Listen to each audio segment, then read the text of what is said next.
York, this is Democracy Now! The opioid crisis has ravaged the state of Oklahoma. It must be abated immediately. For this reason, I am entering an abatement plan that consists of costs totaling $572,102,028 to immediately remediate the nuisance.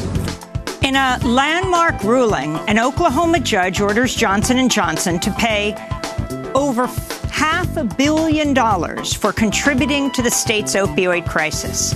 This marks the first time a drug company has been held responsible for the crisis, which has led to more than 400,000 overdose deaths since 1999. We'll get the latest. Then to Cokeland, the secret history of Coke Industries and corporate power in America. Cokeland, in one sense, is the history of one corporation, and it happens to be one of the largest corporations in the United States, Coke Industries. This company has revenues every year that are larger than that of Facebook, Goldman Sachs, and U.S. Steel combined. It's a company that touches almost every aspect of modern life, from energy to the food system to building materials.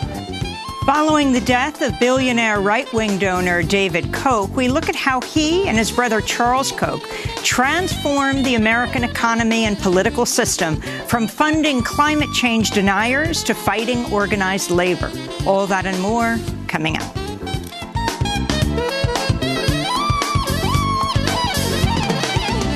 Welcome to Democracy Now!, democracynow.org, The War and Peace Report. I'm Amy Goodman. A judge in Oklahoma has found Johnson & Johnson helped fuel the state's opioid crisis and ordered the pharma giant to pay over $500 million, $572 million. It's the first major ruling against a drug company as part of the opioid epidemic, which has led to hundreds of thousands of overdose deaths around the country.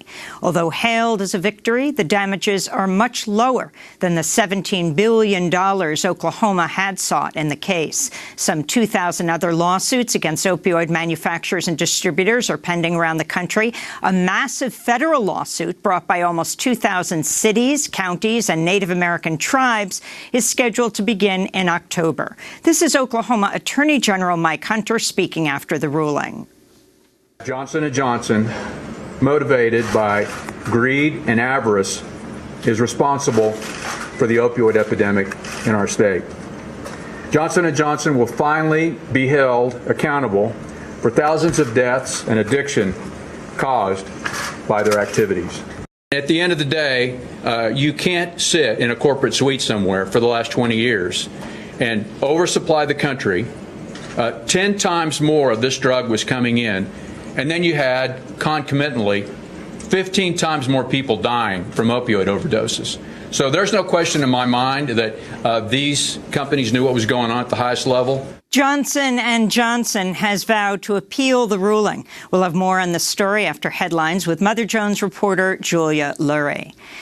Brazil is rejecting a pledge by G7 nations to provide $22 million to help combat the raging Amazon wildfires. On Monday, Brazil's far-right president, Jair Bolsonaro, accused French President Emmanuel Macron and other G7 world leaders of treating Brazil like a colony or no man's land. Bolsonaro's chief of staff suggested the funds could be used for reforesting Europe instead. He also said Macron had no place intervening after he failed to prevent a destructive fire early this year that burned down a large part of Notre Dame Cathedral in Paris. Many have called out the G7 for not putting nearly enough resources toward the mounting environmental disaster, with some noting that $1 billion was raised within just 2 days of the Notre Dame Cathedral fire. The dispute between Presidents Bolsonaro and Macron took a personal turn after Bolsonaro commented on an image posted by a supporter on Facebook suggesting Macron was jealous of Bolsonaro because his wife is 30 years younger than the French First Lady Brigitte Macron. Bolsonaro's comment expressed amusement and read, quote, "Do not embarrass the guy." President Macron called the comment incredibly disrespectful. In more news from Brazil, federal prosecutors from the state of Pará have launched an investigation after revealing they warned the Brazilian Environment Ministry agriculturalists were planning a fire day in the Amazon, but government authorities did nothing to stop it. One farmer told a local news site they were planning the action to send send a message to President Bolsonaro that the only way they could work was to clear the land by cutting down and burning trees. Some environment officials say they requested help from the central government once they learned of the plan, but they were ignored. Public outrage over the record-breaking Amazon fires has focused on Bolsonaro's anti-environmental policies and his support for agribusiness, logging and mining. As the G7 summit wrapped up in Biarritz, France, Trump yet again dismissed wind power as being ineffective, despite his own energy secretary touting the energy source. We're the number one energy producer in the world. Soon it will be by far the number one. It's tremendous wealth, and LNG is being sought after all over Europe and all over the world, and we have more of it than anybody else. And I'm not going to lose that wealth. I'm not going to lose it on dreams, on windmills. President Trump has previously falsely said windmills cause cancer. Trump told a number of lies during his time at the G7. On Monday, he claimed China called him to make a trade deal, but China denies any calls that took place. Meanwhile, the White House had to clarify comments from Trump, claiming First Lady Melania had gotten to know North Korean leader Kim Jong-un extremely well. White House Press Secretary Stephanie Grisham then followed up with a statement saying, quote, President Trump confides in his wife on many issues, including the detailed elements of a strong relationship with Chairman Kim. And while the First Lady hasn't met him, the president feels like she's gotten to know him, too. Tensions are mounting across the Middle East following multiple air attacks over the weekend that were blamed on Israel. Hezbollah held funeral services for 2 fighters who died after 2 drones crashed in Beirut on Sunday. Lebanese Prime Minister Saad Hariri accused Israel of violating Lebanese sovereignty, while President Michel Aoun likened the attack to a declaration of war. Meanwhile, Iraqi Shiite leaders called for the U.S. to withdraw its troops in the country and said the U.S. bears responsibility for Israeli airstrikes that targeted an Iranian base in Iraq over the weekend, killing at least 1 fighter. Israel has only claimed responsibility for an attack on Syria Saturday, which they said targeted an Iranian-operated base that was preparing to launch a drone assault on Israel. In Sudan, more than 60 people have been killed by major flooding, which has affected nearly the entire country. Tens of thousands have been displaced, thousands of homes destroyed. The UN called the situation in Sudan a humanitarian emergency. Torrential rains and flash floods are expected to continue until October. Iran has sentenced journalist and activist Marzieh Amiri to 10.5 years in prison and 148 lashes, charging her with, quote, collusion against national security, propaganda against the state, and disturbing public order. Amiri was arrested along with other labor activists as they protested in Tehran on May 1st, International Workers' Day. The Committee to Protect Journalists condemned the harsh sentence and said, quote, Iranian authorities are escalating their threats against journalists who report on economic issues amidst the country's ongoing crisis. Amiri's reporting on the economic hardships of Iranian citizens is not a criminal act, nor does it warrant this vindictive and violent response. She should be released immediately, they said. Back in the United States, 19 states and the District of Columbia sued Monday to block the Trump administration's recent move rolling back limits on detaining child migrants and migrant families. The 1997 Flores Agreement caps the jailing of migrant children and families to 20 days before they must be released or transferred to a licensed care facility. California's Attorney General Becerra said, quote, this new Trump rule callously puts at risk the safety and well-being of children. No child deserves to be left in conditions inappropriate and harmful for their age. We're taking the Trump administration to court to protect children from the irreparable harm caused by unlawful and unnecessary detention, they said. In New York City, the judge overseeing the case against accused sexual predator and former movie mogul Harvey Weinstein will allow 3 more accusers to testify against him. One of those is Sopranos actress Annabella Sciorra. The accusers will testify as prior bad acts witnesses, allowing prosecutors to get around a statute of limitations on rape charges. Also on Monday, Weinstein pleaded not guilty to 2 new sexual assault charges. Weinstein's trial has been delayed to January. Up to 30 women are expected to testify at a hearing today against Jeffrey Epstein, the accused serial sexual predator who apparently took his own life in a Manhattan jail cell earlier this month. U.S. District Judge Richard Berman scheduled the hearing after prosecutors asked that he drop the case because Epstein is dead. He said he would offer survivors, prosecutors, and Epstein's lawyers a chance to speak. Bradley Edwards, a lawyer representing some of Epstein's accusers, told NBC News the hearing marks a historic day for crime victims in the United States. The National Hurricane Center has issued a hurricane watch for Puerto Rico today as Tropical Storm Dorian moves toward the island, picking up strength. The Dominican Republic also issued a hurricane watch for parts of the island. Some 30,000 homes in Puerto Rico still don't have solid roofs following 2017's devastating Hurricane Maria. The electrical grid also remains vulnerable to power outages. The U.S. and France have reached a compromise on a new French digital services tax that targets Internet giants like Google, Amazon, Facebook, and Apple. Under the deal, France would repay those companies the difference between its digital tax and taxes levied under an upcoming mechanism set by the Organization for Economic Cooperation and Development.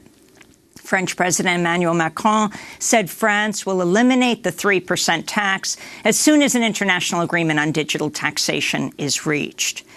In Newark, New Jersey, protesters came out to call for action in the face of the city's mounting water crisis. They demonstrated in front of the Prudential Center, where MTV was hosting its annual Video Music Awards. Police made several arrests as protesters chanted, "We want our water clean. We don't want no MTV." Earlier in the day, New Jersey officials announced a plan to replace Newark's pipe system within 24 to 30 months. Essex County will take out a loan to complete the project, which the city of Newark will reportedly have to pay back at a cost of $6.2 million per year over 30 years. Studies show Newark's water has some of the highest levels of lead contamination in the country. Meanwhile, inside the awards ceremony, pop star Taylor Swift won Video of the Year for her song, "You Need to Calm Down." The video features cameos from well-known LGBTQ figures and endorses the Equality Act, which, if passed, would amend civil rights laws to explicitly protect LGBTQ people against discrimination. This is Taylor Swift accepting her award. At the end of this video, there was a petition, and there still is a petition, for the Equality Act, which basically just says we all deserve equal rights under the law. And I want to thank everyone who signed that petition, because it now has 500,000 signatures, which is 5 times the amount that it would need to warrant a response from the White House. Supreme Court Justice Ruth Bader Ginsburg was presented with an honorary degree by the State University of New York in Buffalo Monday evening. It was her first public appearance since she completed a 3-week course of radiation treatment for pancreatic cancer. It was her 4th battle with cancer. Her doctors say she does not require further treatment for now. This is Ruth Bader Ginsburg accepting the award. It was beyond my wildest imagination that I would one day become the notorious RBG. For the first time in history, it became possible to urge before courts successfully that equal justice under law requires all arms of government to regard women as persons equal in stature to men. And Indonesia announced plans Monday to relocate its capital city from Jakarta to the island of Borneo. Jakarta, which is home to over 30 million people, has been steadily sinking into the Java Sea. A study found that over a quarter of the city will be underwater within the next 10 years. Excessive extraction of groundwater and poorly managed environmental policies have led to Jakarta's surface water becoming polluted and unfit for consumption. Rising sea levels from climate change further compound the issue. This is Indonesian President Joko Widodo announcing the plans. The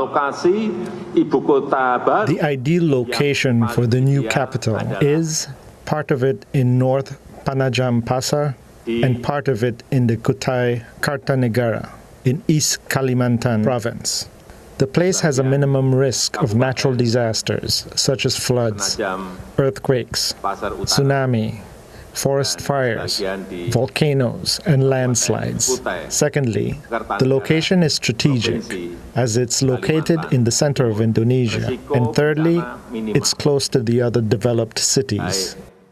Moving Indonesia's political center will cost an estimated $33 billion in construction and infrastructure projects. It's not clear what will happen to the millions of Jakarta residents at risk of losing their homes and livelihoods as Jakarta is submerged in coming years. Conservationists also warn the plan could threaten Borneo's tropical rainforests if efforts aren't made to respect protected areas and the area becomes overdeveloped. And those are some of the headlines. This is Democracy Now!, democracynow.org, The War and Peace Report. I'm Amy Goodman. In a landmark ruling, an Oklahoma judge has ordered Johnson & Johnson to pay $572 million for contributing to Oklahoma's opioid crisis. Oklahoma District Judge Thad Bachman announced the ruling Monday. The opioid crisis is an imminent danger and menace to Oklahomans. My judgment includes findings of fact and conclusions of law that the state met its burden, that the defendants, Janssen and Johnson & Johnson's misleading marketing and promotion of opioids created a nuisance as defined by 50 OS Section 1, including a finding that those actions compromised the health and safety of thousands of Oklahomans. Specifically, defendants caused an opioid crisis that is evidenced by increased rates of addiction, overdose deaths, and neonatal abstinence syndrome in Oklahoma. This is a temporary public nuisance that can be abated, and the proper remedy for public nuisance is equitable abatement. As I just stated, the opioid crisis has ravaged the state of Oklahoma. It must be abated immediately. For this reason, I am entering an abatement plan that consists of costs totaling $572,102,028 to immediately remediate the nuisance. Oklahoma Judge Thad Bachman speaking Monday. Johnson & Johnson has vowed to appeal the ruling. This marks the first time a drug company has been held responsible for the opioid crisis, which has led to more than 400,000 overdose deaths since 1999. According to court documents, more than 6,000 people have died of painkiller overdoses in Oklahoma alone. The state of Oklahoma had sought a $17 billion judgment. But Oklahoma Attorney General Mike Hunter still celebrated the ruling. Today, Judge Bachman has affirmed our position that Johnson & Johnson, motivated by greed and avarice, is responsible for the opioid epidemic in our state. Johnson & Johnson will finally be held accountable for thousands of deaths and addiction caused by their activities. There is no question in my mind that we had to bring this case, that it had to be tried, that these facts had to see sunlight. That's been accomplished here. And at the end of the day, you can't sit in a corporate suite somewhere for the last 20 years and oversupply the country. 10 times more of this drug was coming in, and then you had concomitantly 15 times more people dying from opioid overdoses. So there's no question in my mind that these companies knew what was going on at the highest level. They just couldn't quit making money from it, and that's why they're responsible. The Oklahoma ruling sets the stage for the more than 40 states that are currently pursuing similar claims against the pharmaceutical industry, lawsuits targeting drug makers and distributors. A massive federal lawsuit brought by almost 2,000 cities, counties, and Native American tribes is scheduled to begin in October in Cleveland. Well, for more, we go to San Francisco, California, where we're joined by Julia Lurie, a senior reporter at Mother Jones. Her new article, Johnson & Johnson was just found liable for fueling the opioid epidemic in a historic trial. Julia Lurie, welcome to Democracy Now! You've been following this trial very closely. Talk about the significance of the ruling.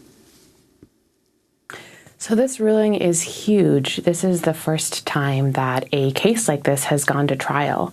And, honestly, we didn't really know what was going to happen. There's not really a precedent for this, for a pharmaceutical company being held liable for its role in this crisis. So, you had all of this evidence that was being put out over the past several weeks. And still, we didn't really know how the judge was going to come down. And so the news yesterday that the state was going to be receiving millions of dollars from Johnson & Johnson was really impressive. And at the same time, the state had requested a lot more money. So it's definitely, I think, a mixed bag. But overall, it definitely sets the tone for future cases like this, of which there will be many.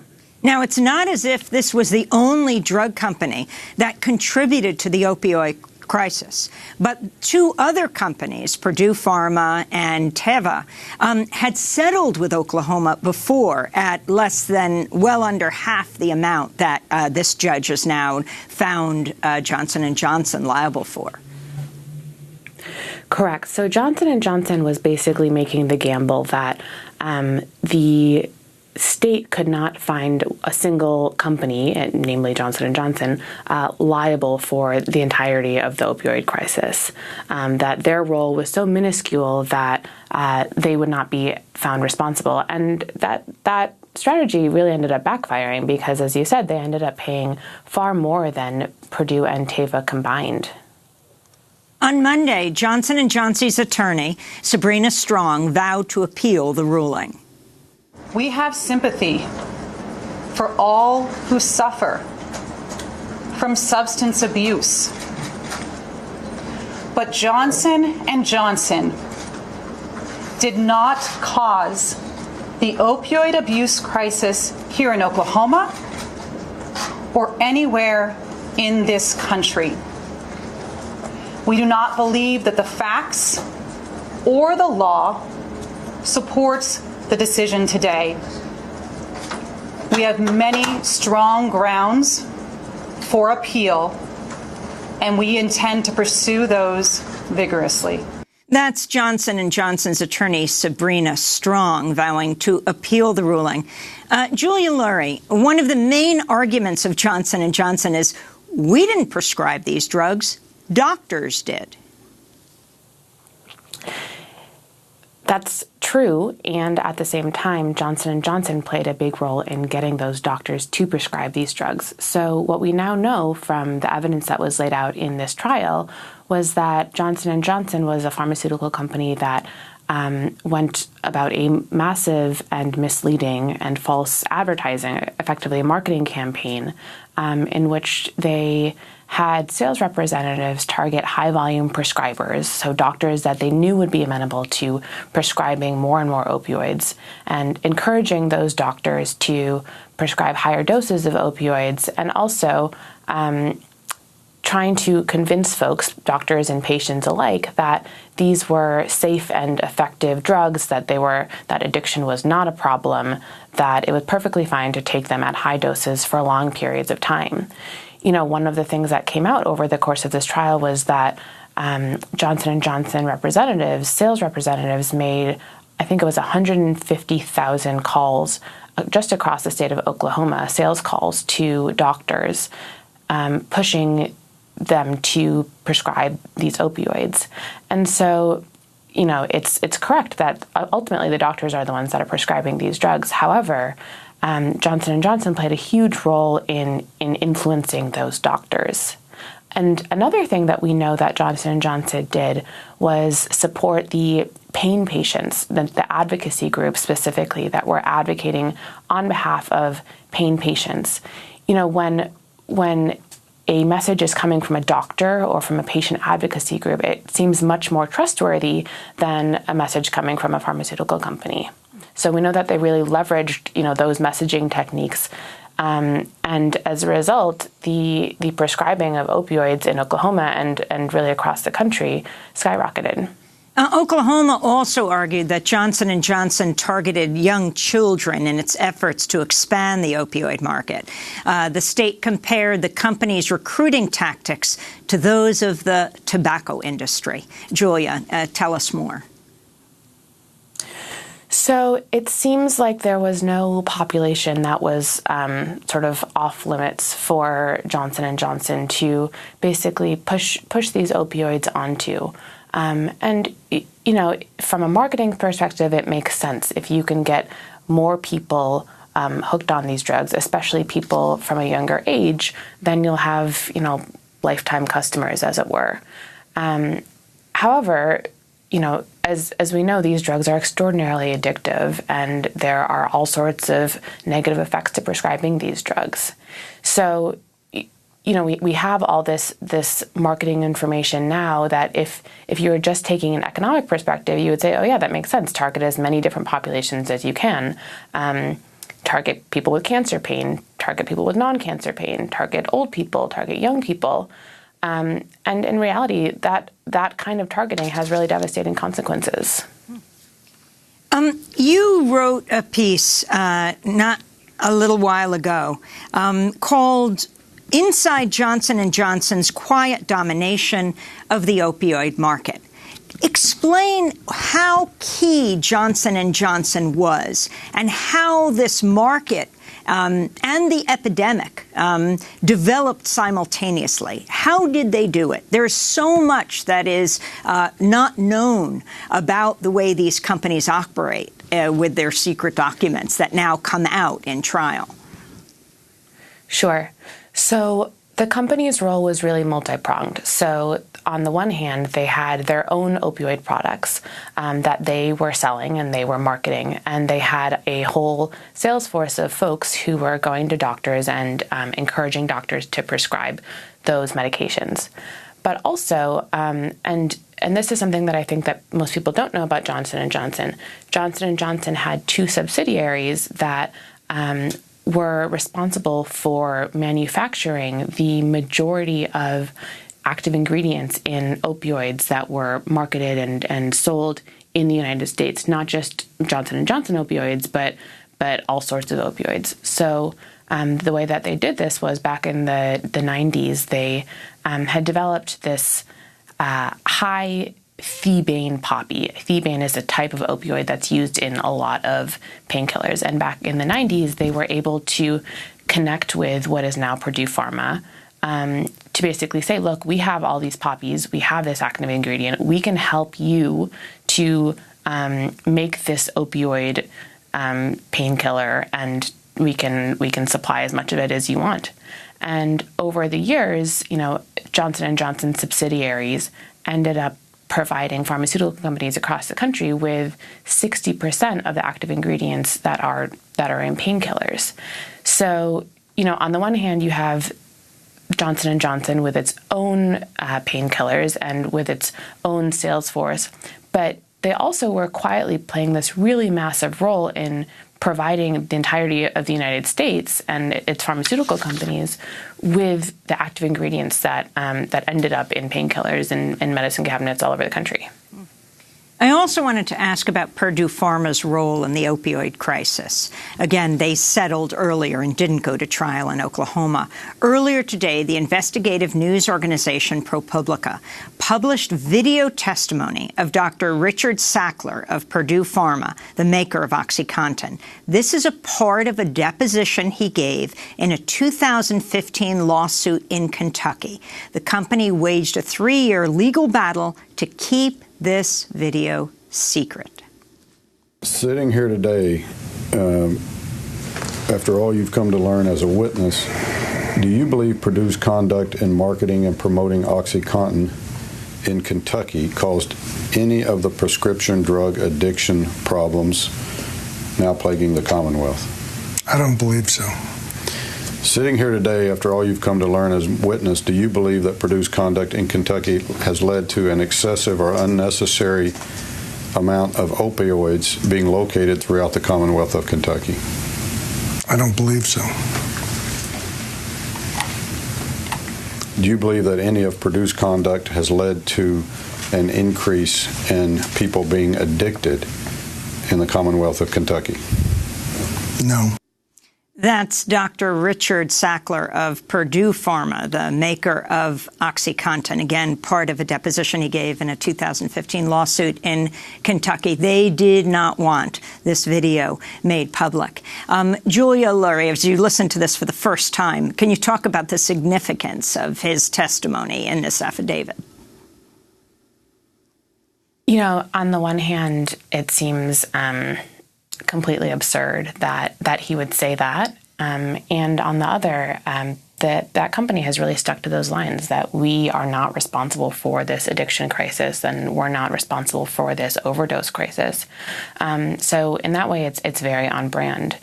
And, you know, with this crisis overall, it's complicated because you have so many different companies that were playing a role in this, from Purdue Pharma and Johnson & Johnson and other pharmaceutical companies to the pharmaceutical distributors who were responsible for taking pills from those pharmaceutical companies and distributing them to pharmacies across the country. And then you have the pharmacies who were not responsible with making sure that these pills got into the right hands. And you have doctors who were overprescribing. There are so many places where the system failed. And Purdue has basically stuck to the line that, like, look, we just manufactured this one drug. How can we be responsible for this entire crisis that has subsequently unfolded? So you now have the next series of lawsuits, and we're talking about thousands and thousands of lawsuits.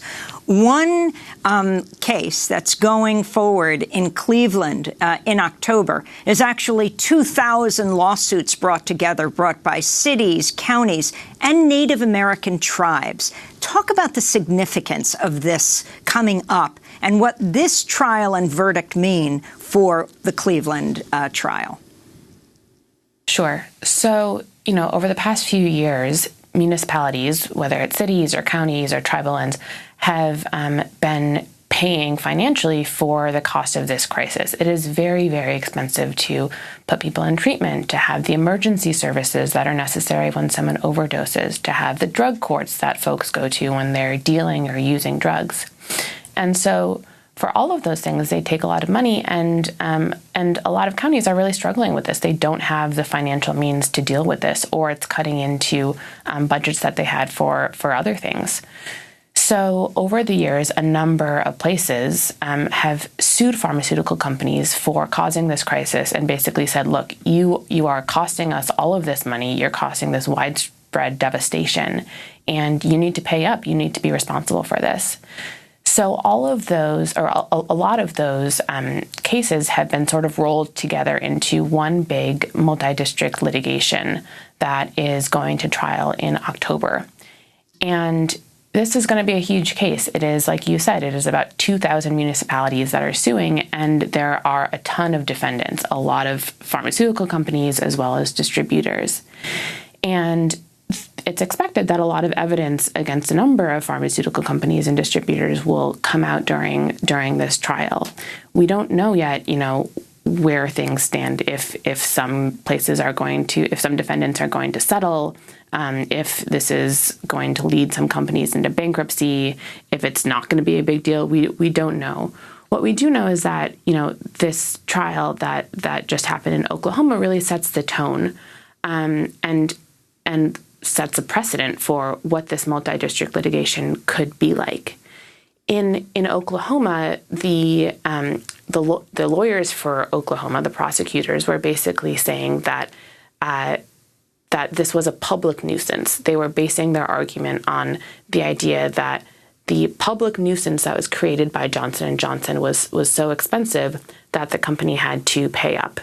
And that is a strategy that we didn't know if that was going to hold up in court or not. And now that we know that, at least in this one case, it did, it's expected that the lawyers for the defendants in the multi-district litigation will also stick to that strategy. And just to be clear, this was a non-jury case, right? This was a judge made this decision.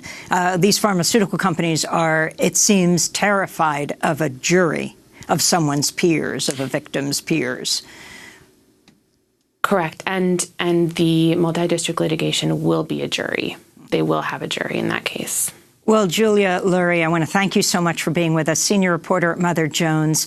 We'll link to your new piece, Johnson & Johnson was just found liable for fueling the opioid epidemic in an historic trial. When we come back, following the death of billionaire right-wing donor David Koch, we look at how he and his brother Charles transformed the U.S. economy and political system from funding climate change deniers to fighting organized labor. We'll speak with the author of a new book, Kochland, The Secret History of Koch Industries and Corporate Power in America. Stay with us.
By Iggy Pop. This is Democracy Now!, democracynow.org, The War and Peace Report. I'm Amy Goodman. We turn now to look at the legacy of billionaire conservative donor David Koch, who died on Friday at the age of 79 from prostate cancer. David Koch, who was worth some $42 billion, and his brother Charles Koch, poured massive amounts of money into right-wing and libertarian causes over the past 4 decades, including funding climate change denial through conservative think tanks and politicians. The Koch brothers founded the political advocacy group Americans for Prosperity in 2004, which is credited with turning the Tea Party into a full-fledged political movement. The Kochs also backed right-to-work efforts, which aimed to weaken labor rights and quash union membership. The brothers made their fortune running Koch Industries, the second largest privately held company in the United States. They were oil barons. Just last week, the business journalist Christopher Leonard published a major new book examining the business dealings of the Koch brothers. It's titled Kochland, The Secret History of Koch Industries and Corporate Power in America. He just wrote a piece for the New York Times headlined, David Koch was the ultimate climate change denier.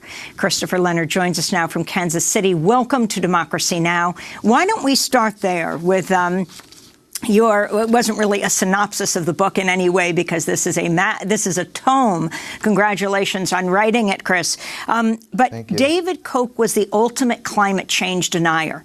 Now, if he was one individual, that's his own business. But this affected the entire country. Explain what Kochland is and how he and his brother had such a massive effect on the issue of climate change and denialism in this country. Yes, I will. And maybe to start, we could back up and look at the corporate empire that made David and Charles Koch the richest, some of the richest people in America. They've owned this privately held firm in Wichita, Kansas for decades, Koch Industries. And as we said earlier, Koch Industries is one of the largest corporations in America. Its annual sales are bigger than Facebook, Goldman Sachs, and U.S. Steel combined. And the thing about Koch Industries is that it specializes in the kinds of businesses that underpin civilization. You couldn't boycott Koch Industries if you wanted to. The company makes the fuel people use to drive to work. It makes the building materials in their office building, from the windows to the carpet. It makes the material in our clothing, like lycra, spandex, nylon, the stuff in diapers and exercise clothing. It makes nitrogen fertilizer, which is one of these products that most people don't think they even use, but it really is the bedrock of our modern food system. So what you see is that this corporation, it's sort of quietly working the gears and levers that make modern society work. And the results have been tremendously profitable for David and Charles Koch as they've owned this company. Together, the brothers owned 80% of the firm before David Koch passed away last week.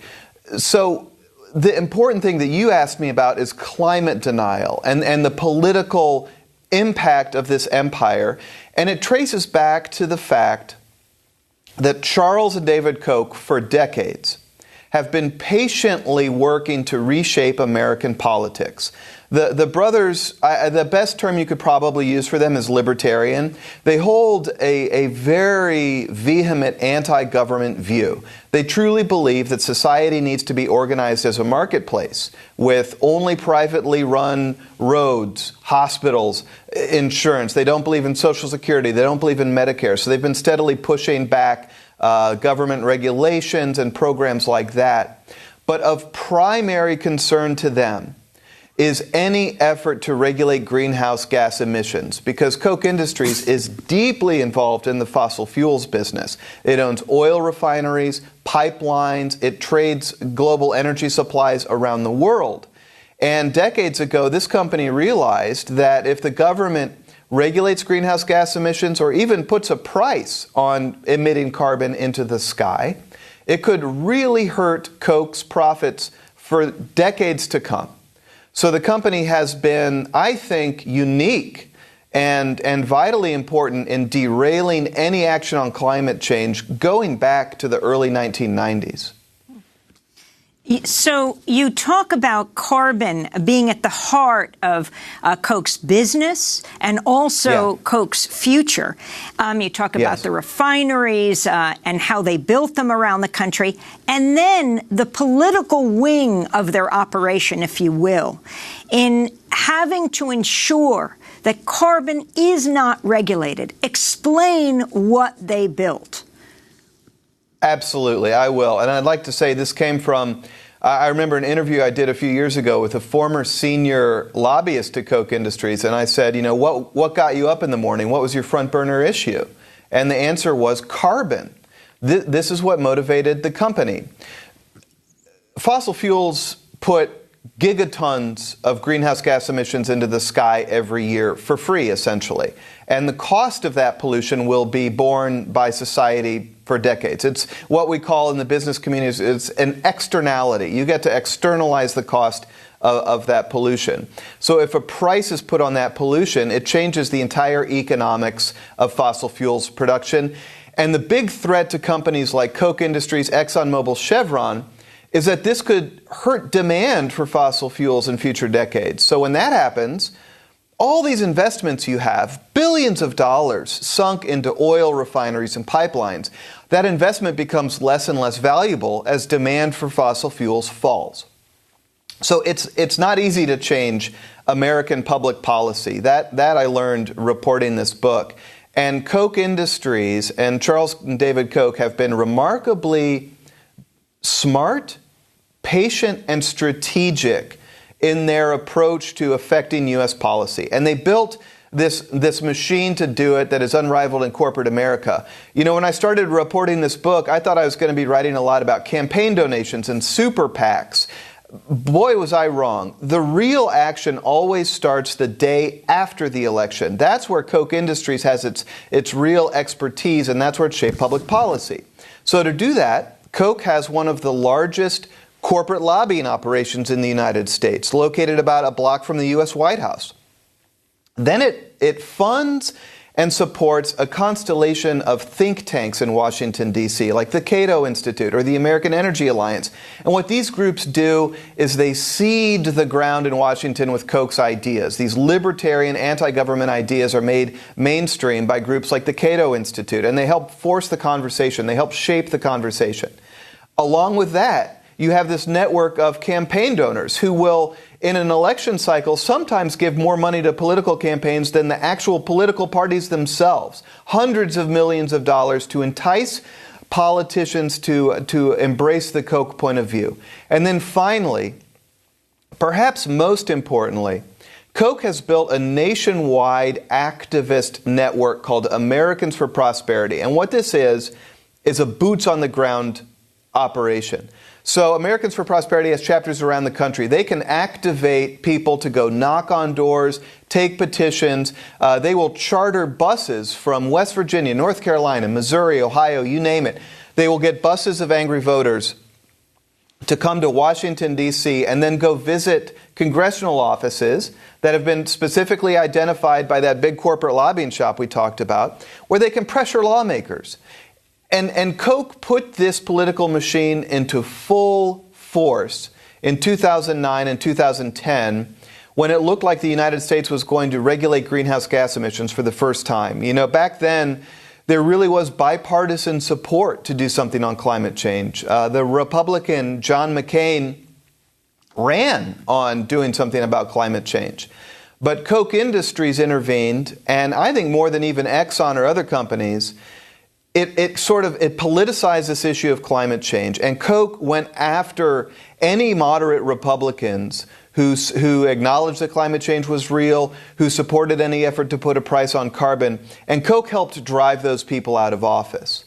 So it played a vitally important role in making it clear to Republicans that they could not support any effort on climate change. The Kochtopus, elaborate further. The Kochtopus, here's a great example. In 2009, when we were debating climate change, my book shows that Koch secretly funded a think tank report from this group called the American Council on Capital Formation.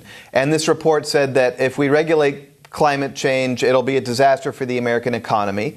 Then another Koch-funded think tank called the American Energy Alliance took the findings from that report, made political ads, and targeted those ads at Republican politicians like Lindsey Graham, who supported climate change legislation. So now Lindsey Graham has got these horrible campaign spots running back home. And then the corporate lobbyists from Koch will be visiting the offices of Lindsey Graham and explaining why they can't support climate change bill. So the Kochtopus is this remarkably effective 360-degree machine that affects the public debate around issues like this, that has lobbyists to work on issues like this, and that can finally bring voters in. You know, Americans for Prosperity I've been at these events where they bus voters into Washington, D.C., they give them glossy printed protest signs, they feed them a box lunch, they take them to the congressional offices, and they can stoke what appears to be a real public revolt against legislation like this. So, you know, the Kochtopus, as you call it, the political influence machine, really reflects Koch Industries' business itself. It's involved in the granular, complicated business of running our country that's sort of below the surface, and they are truly masters of operating complex systems, whether it's pipeline networks or political operations in Congress.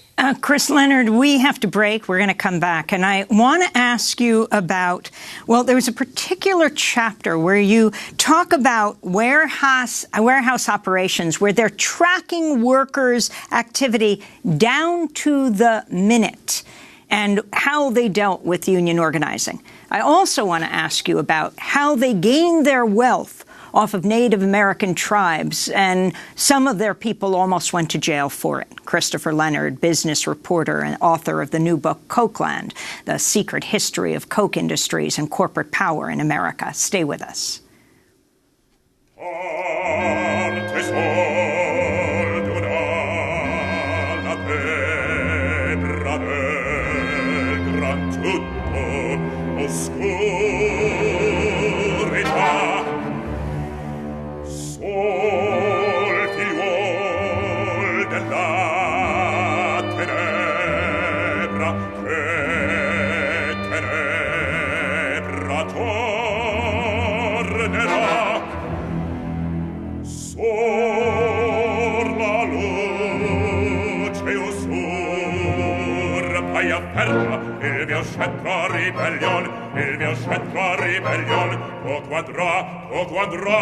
Quadra la sua attenzione, quadra la sua attenzione, quadra la sua attenzione, ve sul sol, ve sul sole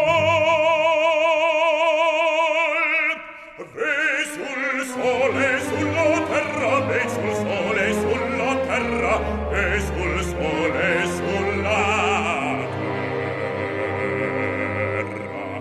Arrigo Boito, from Mephistopheles. This is Democracy Now!, democracynow.org. The War and Peace Report. David Koch died last week of prostate cancer. Well-known right-wing donor, major climate change denier, along with his brother Charles Koch. They are the subject of a new book that was written by Christopher Leonard, our guest today, called Kochland, The Secret History of Koch Industries and Corporate Power in America. So let's go to that chapter on workers and how the Kochs tracked the workers. Yes. You know, one of the big questions I wanted to explore going into this book is why have middle-class Americans been treading water economically for so long? We live in a country now where the economy can grow for 10 years, as it has over the last decade, but most middle-class Americans haven't advanced economically. They haven't kept the gains of their hard work. And I'm so curious as to why that is the case. And you just can't ignore the fact that labor unions in this country have gone from, 33% of employees down to 7%. And the book shows labor unions sure as heck were not perfect. There were problems back in the 70s. Some union bosses were corrupt. They used violence and intimidation. But when you fast forward to today and see what the world looks like when labor unions have become truly broken and marginalized, you see this picture that I think is frankly disturbing. I spent years reporting on a Koch Industries distribution center in Portland, Oregon, which is operated by Koch's Georgia Pacific division. And I interviewed many of these warehouse workers who'd been there since the 70s, and they described a working life that is increasingly grueling and increasingly difficult. After Koch bought this distribution in 2005, it used this software system called the Labor Management System that tracks the warehouse workers every second of the day. So they show up at work, they log in, the computer tells them where to go and what to do for the 10 hours they're on the shift at least until they're done. And not only that, but it tracks how quickly they are doing their job. And what Koch Industries would do for years is that it would publicly post these rankings of the employees with green tier doing the best, yellow tier kind of in the middle, and the red tier doing the worst. And if you performed at the bottom of your coworkers, you'd be disciplined or even fired. And what this did was it sort of systematically divided workers and made them compete against each other, which went directly against the strength of a labor union, which is everybody bargaining together, and having solidarity. And by the year 2016, you just see kind of a grim picture in this warehouse. I interviewed a woman named Deborah Roberts who was forced to work 30 days in a row without a day off. And on the 30th day, when she was told she would finally get a day off, she broke down in tears. She was so exhausted.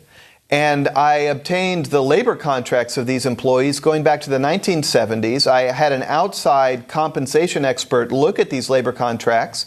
And what he told me is that these employees are earning less money today than they did back in the 1980s when you adjust for inflation. So you really see this picture of American workers being swamped by this pressure to increase productivity and increase profits and having less and less control over their working life. Christopher Leonard, how they made their wealth in many cases, it was off the backs of Native American tribes. Explain their business model and why Native American reservations were so important to them. So this is a pretty remarkable story from Koch's early years. This company has always been deeply involved in the fossil fuel business. And back in the 1980s, Koch was the largest collector of crude oil in the United States. What that means is Koch was the company that would go to an oil well, collect the oil, and then deliver it to market. What U.S. Senate investigators discovered and the FBI discovered in the late 1980s was that Koch Industries was systematically underreporting how much oil it gathered. So to put it in simple terms, Koch would show up at the well, it would take 100 barrels of oil and leave a little ticket behind that said it had only taken 98 barrels of oil. So it's getting 2 barrels without paying for it.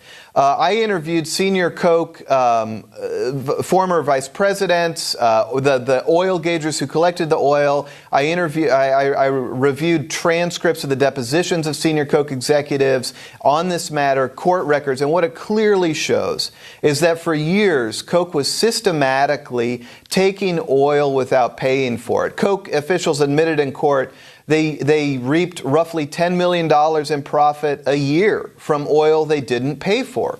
So they stole the oil. Well, I'll tell you what, I use the word stole the oil in my book. I think when you take something without paying for it, it's stealing. For the record, Koch Industries Public Relations Department really disputed that account, and we settled on the term taking without paying for it. But in the book, I do say oil theft. They took it without paying for it for years, and the people I interviewed on the record told me they did it with prior knowledge. They knew they were taking oil without paying for it. And again, it was a small percentage, but it always made sure Koch was on top. They put their thumb on the scale, and they took enough to always be on top. And what's so illuminating about this is that it is a very complex world, this oil collection. You can never quite measure oil perfectly. And Koch would often just, when they were in a gray area like this, push it to the absolute limit and often evade accountability for actions like that. So criminal charges brought or avoided, and how was that used as a model for how they operated in the future? The United States Senate investigated this and just categorically showed that Koch stole oil, as they said in a Senate report. The case was then shifted to the U.S. Attorney's Office in Oklahoma City in 1989. I interviewed the senior investigators on that case, the assistant U.S. prosecutor on that case. The investigators were convinced Koch had broken the law. They were trying to push the case higher. The case eventually fell apart. And a big part of that was that in 1989, Koch Industries realized they needed to become more politically engaged. As we've said, Charles Koch was a libertarian. He tried to let Washington do its thing, but he realized that if he didn't have a large political apparatus, he could be the target of investigations like this.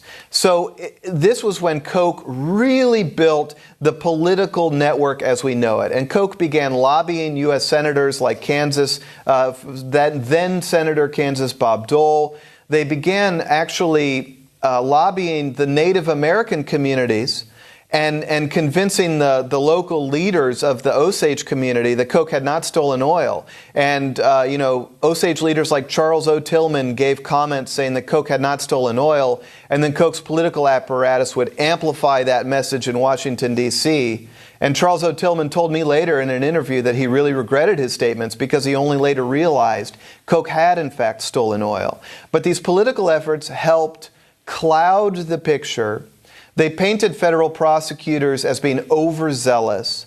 And you really did see the beginnings of a playbook here of this multifaceted 360-degree political effort that seeks to change the public conversation, lobby lawmakers, and help sort of push the regulators back off the plate, if you will. Chris, we only have a minute, and I wanted to get to a comment you made in your book. In many ways, Donald Trump posed a greater political threat to Charles Koch's political agenda than Barack Obama. Explain.